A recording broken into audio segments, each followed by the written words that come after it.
Nagsimula ang lahat sa eskwela, nagsama-samang 12 sa kalokohan at sa tuksuhan, hindi maawat sa isa't isa.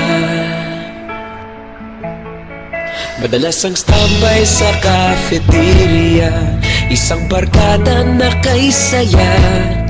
Laging may hawak-hawak na gitara, konting udyok lamang kakanta na. Kay simple lamang ng buhay nun, walang mabibigat na suliranin. Problema lamang laging kulang ang datong. Sana napunta ang panahon? Sana nga ba? Sana nga ba? Sana napunta ang panahon? Sana nga ba? Sana nga ba? Sana napunta ang panahon? Sa unang ligaw kayo'y magkasama, magkasabwat sa pambobola. Walang sikreto kayong tinatago, okay sarap ng samahang barkada. Nagkawatakan na sa kolehiyo, kanya-kanya na ang lakaran. Kahit minsanan na lang kung magkita, pagkakaibigay hindi nawala.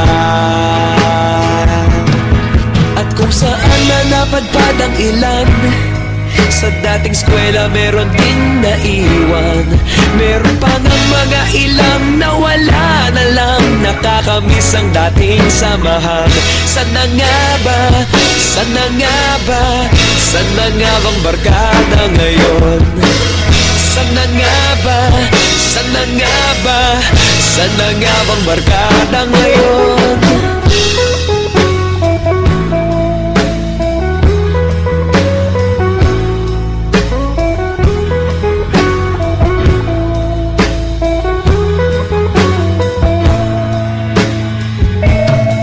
Ilang taon din ang nakalipas, wala pa sa aming tatay na nagsusumikap upang yumaman at guminhawang kinabukasan.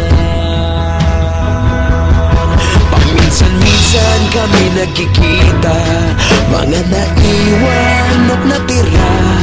At gaya nung araw namin sa eskwela, pag magkasama'y nagwawala. Napakahirap malimutan ang saya ng aming samahan. Kahit lumipas ng ilang taon, magkabarkada pa rin ngayon. Magkaibigan, magkaibigan, magkaibigan pa rin